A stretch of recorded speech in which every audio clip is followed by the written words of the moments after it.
Hello, guys. We're now on Sports Stars Football Agents. On this episode, it's gonna be called. It's called uh, our football heroes. So now we're gonna be talking to we're remembering our football heroes. We're here with one of our football legends, Benedict Akwuegbu. Can you please introduce yourself to the fans, to all your fans over here? Yeah, I am Benedict Akwuegbu. I played for the national team. I played for the under 17, under 20, under 21, and I also played for the senior national team. I played at the World Cup, and also I won silver in the African Cup of Nations. It's good. Can you give us a brief club you played for in Nigeria before going into Europe? Yeah, I played for Mighty J Football Club. Then I traveled to France. I played in France, from France to Austria, from Austria to Germany, from Germany to China. I played in so many leagues, before I retired. That's good. You represented Nigeria in the Nation Cups, World Cup. I represented Nigeria at the Nations Cup and also at the World Cup. Okay, and what would you say was your best moment playing for the Super Eagles? Yeah, I think my best moment is playing at the World Cup because I met a lot of world-class players, like David Beckham, Michael Owen, and all the rest of them. So I think playing at the World Cup is my best time. And also when I captained also the national team. That's good. So it was wonderful. And Nigeria is not going to the World Cup. What do you think of that? Yeah, I think football, anything can happen. It's football. We did not go for the World Cup, so we should get behind it and try to look to the future. Try to build from our mistakes. That's good. And there's news going around that you'll be contesting for the job for the NFF president. That's why we're here today, to meet you here in London to find out if it's true, if it's live, just to clear the air. Yeah, it's true because a lot of stakeholders in Nigeria are calling me that I should come and contest, because they feel that they need a football person to be there and they think I'm the right guy that is supposed to be there. So they have been mounting pressure on me to come out, and that's why I decided that I will contest. That's good. And now about you going for the job of the NFF president, what have you got? What would you say is your experience? What would you say are the things, your attribute that you have that will make you a better president than what we have at the moment? Yeah, I think first and foremost, you must understand that I've played in a lot of leagues. I know how football is run, and I played also at the national team, so I know how things will be done. So I have my own master plan. I have my own philosophy, how the football will run. The people that were there, they did their best, so if I get the chance, I think I will excel, because I'm a football person and I've been in their shoes myself, so I think I will do well as the NFF president. That's good. And now moving forward, when you guys were playing football, would you say what you've seen in Nigeria now as the football, would I say administration, the football, has it improved the standard of play, both local leagues, international?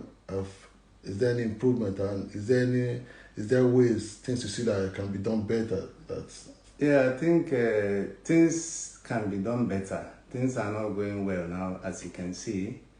We are not going to the World Cup, so World Cup is the best achievement, and we are not going. So things are not going fine. So we have to change things, So we need people that can change things for the NFL, because I really believe that Nigeria can win the World Cup, If we have the right people and we do the right things, I think nothing can stop Nigeria. We have got the qualities, we have got everything to win the World Cup for the first time in Africa. Africa has never won the World Cup before, and I'm confident that if the right people are there, Nigeria can win the World Cup. And if you look at what's happening in Cameroon now, Samuel Eto'o, Yeah. so you think the wind of change is blowing in Africa, whereby it's ex-players need to come back home and contribute their own quota in the system and also run the football in Africa? Yeah, I think the more ex-players that we have, I think African football will begin to grow and begin to change, and we can begin to think of Africa winning the World Cup, you know. And when you look at the Nigerian players playing abroad at the moment, and if you look at the Premier League, in the 90s, early 2000, we have a lot of African players playing in the league here and are doing great. What would you say is the reason why most of our players, they're either not playing in the big clubs or they're on bench or they're not even playing on a regular basis? What's the reason for that? Yeah, I think what I would say about that is that they have to, especially in the national team, they have to put a policy where it's only players that are playing top teams that will be playing the national team, you know. We have to do these things on merit if we want to excel, if we want to grow, if we want to become successful, you know. You have to put sentiment aside. So if we can do it and have our own policy, players that played for national team, they must be players that play in top team. They must be players that play regularly in their team. You see, the other players, they will buckle up. They will try to do more. They will give their best, you know. But if we keep on recycling the same players, the same people, it cannot work, you know. In football, it's in the pitch, you know. You have to put the best guys on the pitch, you know, because football it has gone scientific, you know. There's where you play 1 or 2 touches, the players must have compact. Like in England, you can see how football is being run. In Germany and the big countries in the world, every team have their philosophy, the way they play, the way they attack, the way they defend. You know, you can see Chelsea have their own style of play, Barcelona have their own style of play, even all the national teams, they have philosophy. And this is one of the things that Nigeria is lacking today, you know. We need people that will bring that philosophy in that team. We should stop all this quota system, all these putting for players from Saudi Arabia, from other lower league. We have to make the Super Eagles competitive. We have to put it that you have to have a certain level before you can put on the green and white jersey. You know, it's not every Dick and Harry that wears the green and white. It's not every Dick and Harry that wears the English national team jersey or German national team jersey. You know, you must be a world-class player, you know. And when they assemble their team, you see that this is the best 11. But what is happening in our country today? You know, we call players from Saudi, from all these lower countries, you know, and we expect to get a result. So it cannot happen. We have to change our mentality. You know, if we want to appoint a coach, we should appoint a coach. We should give him confidence. We give you 2-3 years contract, and we have to look to the CV of the coach. What has he achieved? The way they do it in Europe.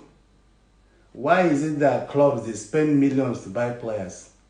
Why do they do that? Because they want to win. Definitely. That's why Paris Saint-Germain bought Lionel Messi. They bought this one. They want to win the title. You know? So if you want to win the title, you have to sacrifice. And these are the things. And I keep on saying it. I'm the right guy for that job.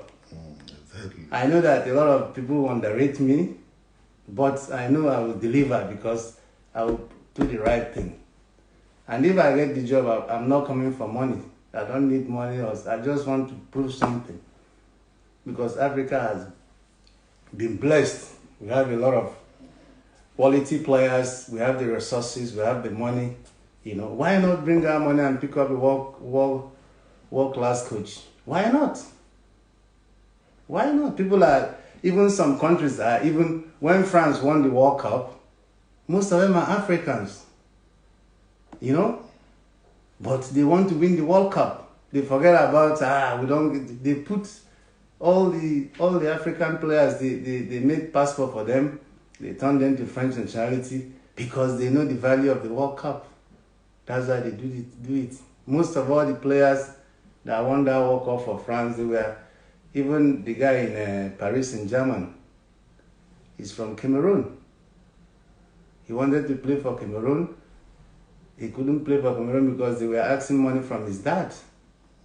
Baby, yeah, that's it. And these are all the things, we have to change our mentality. We have to stop all these psychophancies, all these yes men. This is the problem we have generally in Nigeria, We don't tell our leaders the truth. There are a lot of psychophants. And that's me. If I get the position, I'll not surround myself with yes men and with psychophants. I'm going to do my job and I will be successful. That's what I want to say. But just on brief on what you've said now, do you think the problem with Nigerian national team, it goes down to the grassroots football? Because if you look at the league is a shambles. So if they can get it right from the grassroots, well, if you look at 94, when Clement Kwesta was there, most of these guys, Dallin Amokachi, most of these guys, they were picked up from the local. Even you yourself, you started from the league back home. So what do you think now? Now we have to go for, if a player is playing in Europe, 100% you have to put him in the team. Yeah, the problem now is that the level of the league in Nigeria now is very low. Back in the days, they do it on merit. When you are good, they pick you and they put you in the team. But now they don't do it on merit again. And most of the clubs are being run by government. That is one of the things that destroys the Nigerian league. Because the government, the governors, they decide who runs the club. And once the governor is gone, another governor comes in, he will get rid of the management and bring his own right. They start afresh. And all the chairman of the clubs, no one have the idea, let me make this club self-finance. Just example like Enyimba, Anyansi.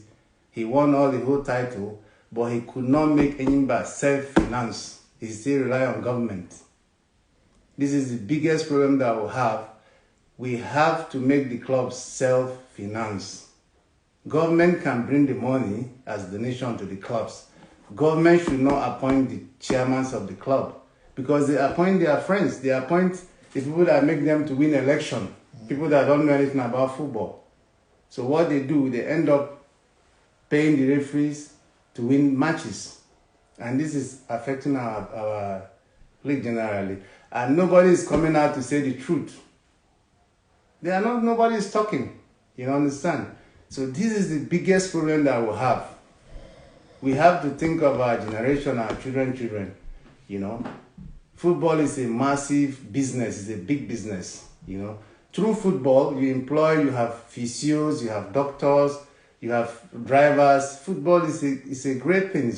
But why the clubs in Nigeria, they are not selling replicants, they don't take gate fees, revenue, a lot of things, they don't do it. When Chelsea is playing, everybody is rushing to go and watch Chelsea. When Manchester is playing, everybody is rushing to go and watch Manchester. You understand? But we can make our own be like that. But the problem we are having is that a lot of psychophants and a lot of yes men around, they don't want to say the truth. This is the problem we have. And it's high time, it's us, you, others, we are the ones that can change the country. We cannot be waiting for people all our life.